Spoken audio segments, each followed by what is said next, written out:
और मध्यम मार्ग मुकम्मल हुआ उसके अगले ही दिन आपने एक महिला का नाम सुना होगा, सुजाता। ये तो मैंने आपको बताया, ये कठोर साधना का मार्ग। फिर सुजाता का प्रसंग आ गया।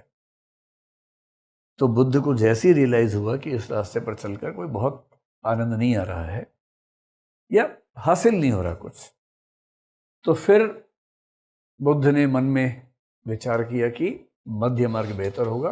और अगले ही दिन क्या हुआ, एक घटना घटी। ये घटना अलग अलग रचनाओं में अलग अलग है।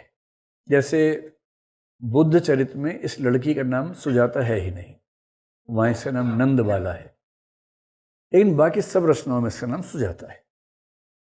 सुजाता कौन है? एक सेनानी नाम का आदमी है, उरुवेला में रहता है, उसकी बेटी है। सेनानी की बेटी का मतलब सेनानी सैनिक नहीं, नाम इसका सेनानी है, उसकी बेटी है। इसने एक मन्नत मांगी थी कि अगर मेरा बेटा हुआ तो मैं एक प्रसाद चढ़ाऊंगी। मन्नत पूरी हो गई, बेटा हो गया। तो आज इसको प्रसाद चढ़ाना है। इससे अपनी दासी से कहा कि बाहर जाओ, एक पेड़ है पीपल का अच्छा सा, उस पेड़ को थोड़ा ठीक से धो के अच्छे से तैयार कर लो, वहां मैं आज खीर चढ़ाना चाहती हूँ। दासी बाहर गई, बुद्ध उसके नीचे बैठे हुए थे। दासी चकरा गई, दासी को लगा वृक्ष देवता स्वयं साकार हुए हैं। दासी ने आके मालकिन को बताया कि मालकिन, वृक्ष देवता स्वयं साकार हो गए हैं।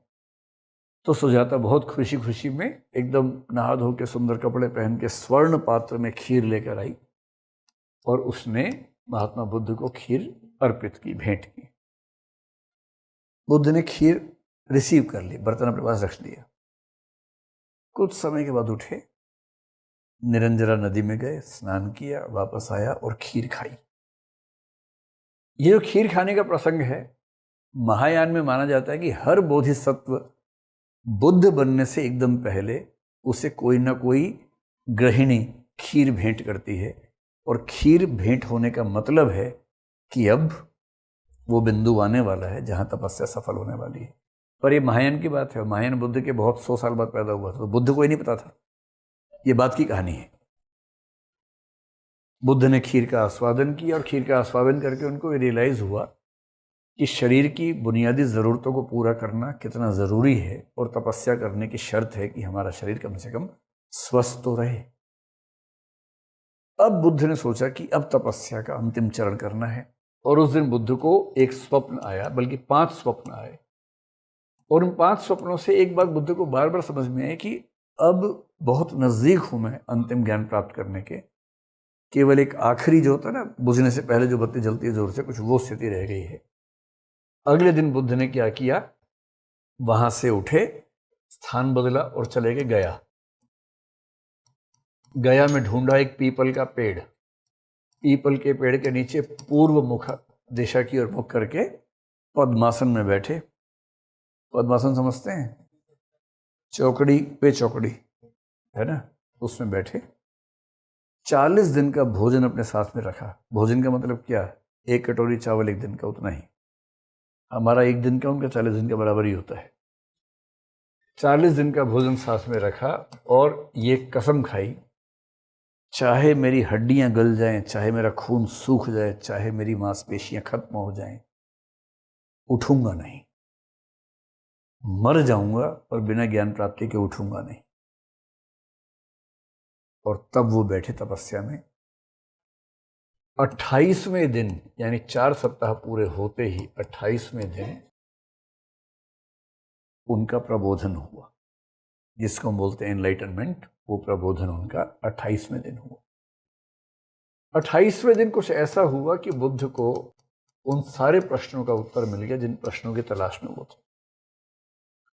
क्या प्रश्न थे? 2 ही प्रश्न थे। एक प्रश्न ये था कि दुख क्यों है, और एक प्रश्न ये था कि दुनिया में जो दुख है उसका समाधान क्या है। और बुद्ध को इसका जवाब मिला 4 आर्य सत्यों के रूप में। उम्मीद है कि आपको चारों आर्य सत्य पता ही होंगे। पहला आर्य सत्य है सर्वम दुखम दुखम, यानी कि सब कुछ दुखमय है, दुख ही दुख है। जब दर्शन पढ़ेंगे इसकी व्याख्या विस्तार में करेंगे। दूसरे को बोलते हैं दुख समुदय, जिसका मतलब है दुख का कारण है। और दुख के कारण की बात करते हुए उन्होंने एक सिद्धांत दिया, प्रतीत्य समुत्पाद। इसलिए जब भी कोई कहता है कि बुद्ध के दर्शन का एक शब्द में क्या मतलब है, वो है प्रतीत्य समुत्पाद। तो दुख के कारण की खोज करने के लिए जो सिद्धांत है प्रतीत्य समुत्पाद है, उसी के अंतर्गत द्वादशांग चक्र का जिक्र आता है, जिसके माध्यम से उन्होंने अंतिम कारण की खोज की कि सारा दुख क्यों होता है। तीसरा है कि दुख का निरोध हो सकता है, यानी दुख समाप्त हो सकता है। दुख निरोध का बेसिक मतलब है निर्वाण। निर्वाण का मतलब होता है आग का बुझ जाना, आग का शांत हो जाना। तो दुख का निरोध है, वो निर्वाण है।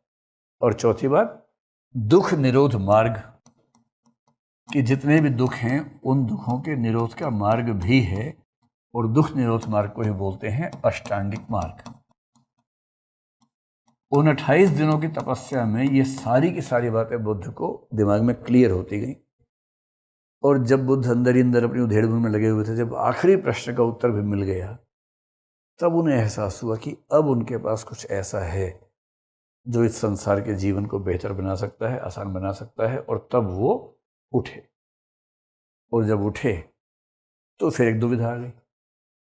और ये दुविधा 2 दिन की दुविधा नहीं थी, 49 दिनों की दुविधा थी। 49 दिन इस दुविधा में रहे, 7 सप्ताह इस दुविधा में रहे कि उपदेश दूं या ना दूं। क्यों दुविधा थी? क्या इसका कारण यह था कि जितना सुख मिला मैं अकेले भोग लूं? नहीं। दुविधा ये थी कि जो आम आदमी है, आम आदमी को जब तक ईश्वर न बोलो उसका मन नहीं मानता, जब तक आत्मा न बोलो उसका मन नहीं मानता। तो आम आदमी को ईश्वर, आत्मा और परलोक की बहुत सारी सत्ताएं, स्वर्ग, नरक, ये सब, इतना विश्वास उसमें है और उससे तसल्ली इतनी ज्यादा मिलती है कि जब तक मैं वो नहीं बोलूंगा लोग बहुत कंफर्टेबल होंगे नहीं। और मैंने जो सत्य खोजा है प्रतीत्य समुत्पाद, उसमें ना ईश्वर है, उसमें ना आत्मा है, ना वैसा परलोक है। मतलब परलोक के नाम पर निर्वाण है, लेकिन वो वैसा परलोक नहीं है जैसा बाकी धर्मों की दुनिया में लोग मानते हैं। तो ऐसा ना हो कि मैं लंबे समय तक लोगों को समझाने का प्रयास करता रहूं और लोग मेरी बात को समझ ही ना पाए। और यदि नहीं समझेंगे तो मेरा भी प्रयास व्यर्थ होगा, उनको भी तनाव होगा। वो अपना आनंद में है तो आनंद में रहें, क्या परेशानी है। तो बुद्ध ने मन बनाया कि छोड़ो, मैंने सीख लिया, अपना जीवन इस रास्ते पर गुजार लूंगा, किसी को उपदेश देने की जरूरत क्या है। किंतु ऐसा होना था कि साक्षात ब्रह्म प्रकट हुए। ये बात किसने लिखी होगी? महायान ने, हीनयान ने? महायान ने। पहले देवता लोग आ रहे थे, ब्रह्म जी आ गए सीधे खुद ही। साक्षात ब्रह्म प्रकट हुए और बोले कि देखिए बुद्ध, पहले आप बोधिसत्व थे, पहले आप सन्यासी थे, अब आप तथागत बुद्ध हैं, अब आप मुक्त हो चुके हैं। और तथागत बुद्ध सदियों में एक होता है और बुद्ध होने का एक ही पर्पस है, एक ही उद्देश्य होता है कि सारे संसार को अब अपने ज्ञान से आलोकित करें।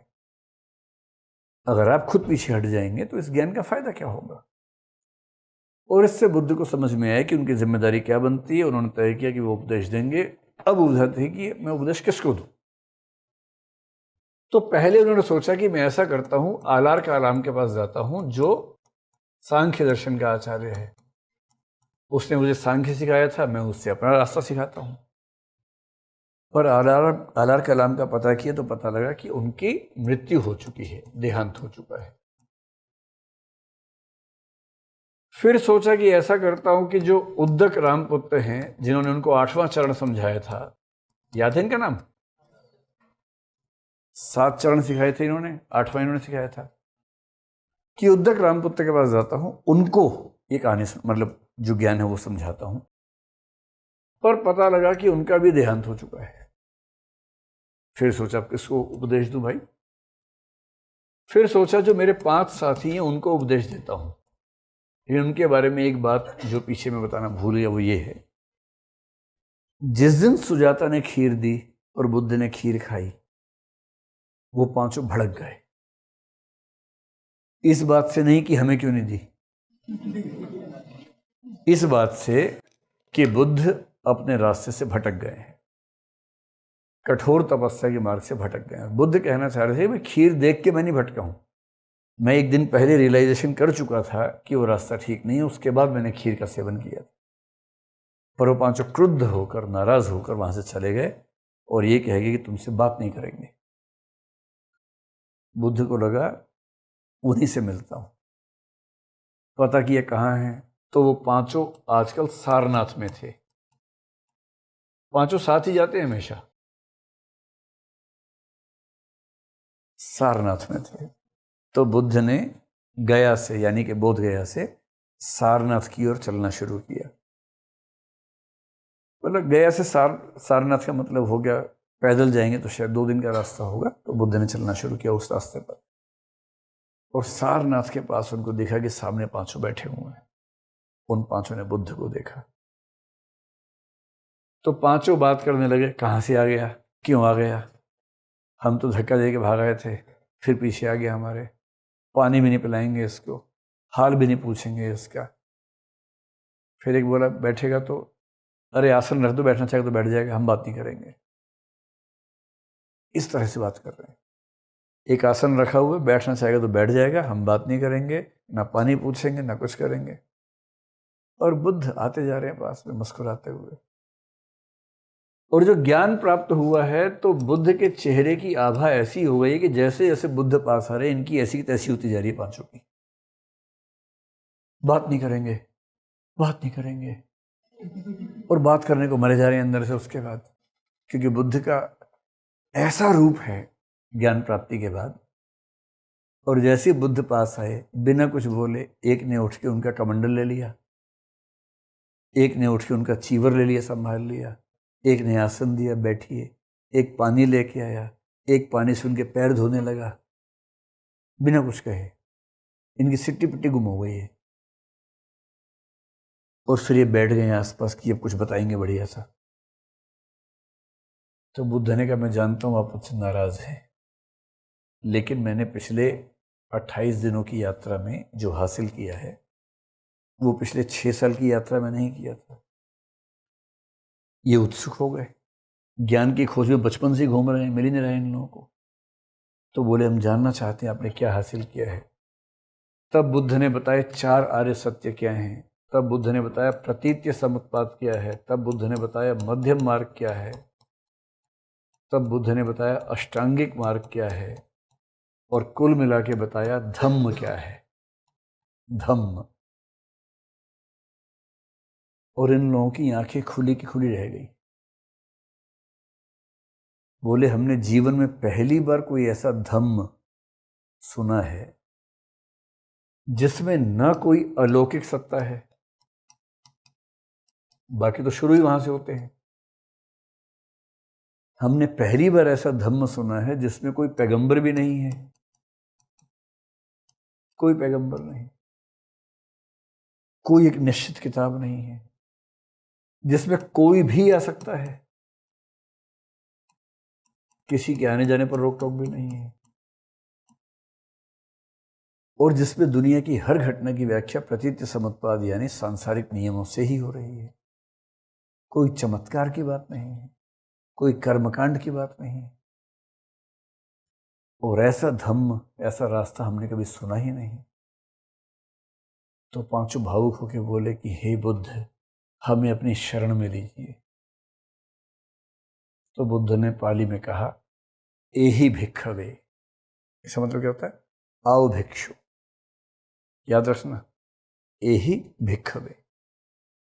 एहि भिक्खवे कहते ही वो पांचों आ गए बुद्ध के धम्म मार्ग में।